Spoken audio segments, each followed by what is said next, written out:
Hello friends, welcome to நம்ம பெட்டகம். இன்றைக்கி நம்ம சேனலில் என்ன வீடியோ பார்க்க போகிறோன்னா, பொரிச்சு மீன் குழம்பு எப்படி செய்கிறதுன்னு தான் பார்க்க போகிறோம். பொரிச்சு மீன் குழம்பு செய்கிறதுக்கு நான் 3 பொரிச்ச மீனை எடுத்து வச்சுருக்கேன். அதோட இந்த அளவுக்கு புளி எடுத்து ஊற வச்சு அதை வடிகட்டி எடுத்து வச்சுருக்கேன். நமக்கு எவ்வளோ குழம்பு தேவையோ அந்த அளவுக்கு தண்ணி எடுத்து ஊற வச்சுக்கோங்க. ஒரு முருங்கைக்காய் கட் பண்ணி வச்சுருக்கேன். 12 போல் சின்ன வெங்காயம், 7 போல் வெள்ளைப்பூடு கட் பண்ணி வச்சுருக்கேன். 2 பச்சை மிளகா, கொஞ்சமாக கருவேப்பிலை இலை, தாளிக்கும் போது யூஸ் பண்ணுறதுக்கு 3 வெள்ளைப்பூடை கட் பண்ணி வச்சுருக்கேன். அதோட ஒரு தக்காளி பழத்தை கட் பண்ணி வச்சுருக்கேன். 5 டேபிள் ஸ்பூன் தேங்காய் பேஸ்ட் எடுத்திருக்கேன். 2 டேபிள் ஸ்பூன் மீன் மசாலா தூள், 1/4 டீஸ்பூன் போல் வெந்தயம், 1/4 டீஸ்பூன் போல் மஞ்சள் தூள், தேவையான அளவு உப்பு எடுத்துக்கோங்க. குழம்பு செய்கிறதுக்கு எல்லா பொருளையும் கூட்டி வச்சுட்டு அப்புறம் தான் குழம்பு செய்கிறோம்.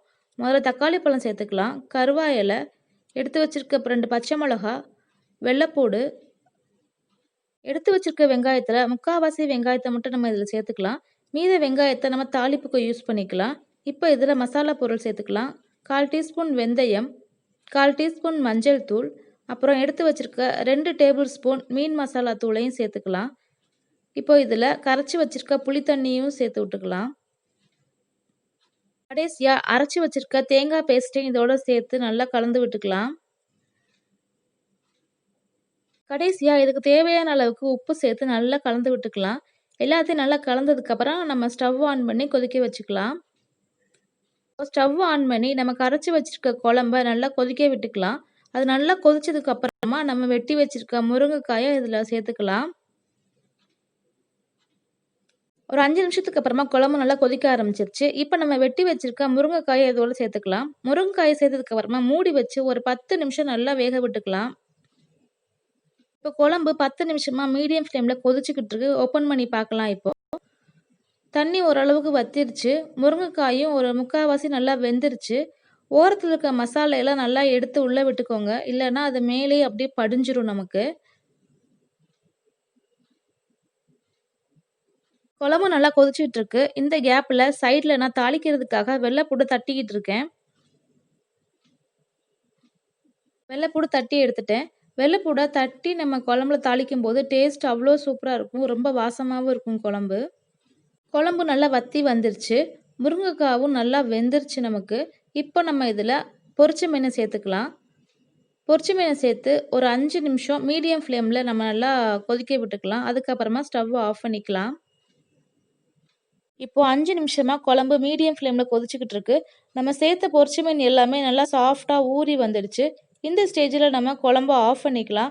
ஆஃப் பண்ணிவிட்டு நம்ம வெங்காயம் வெள்ளைப்பூடு சேர்த்து தாளித்து கொட்டிக்கலாம். இப்போ தாளித்து கொட்டுறதுக்கு தாளிப்பு கரண்டியில் 2 டேபிள் ஸ்பூன் போல் நல்லெண்ணெய் சேர்த்துருக்கேன். மீன் குழம்புக்கெலாம் நல்லெண்ணெய் தான் சூப்பராக இருக்கும். நல்லெண்ணெய் நல்லா காஞ்சதுக்கப்புறமா 1/4 டீஸ்பூன் கடுகு சேர்த்துக்கலாம்.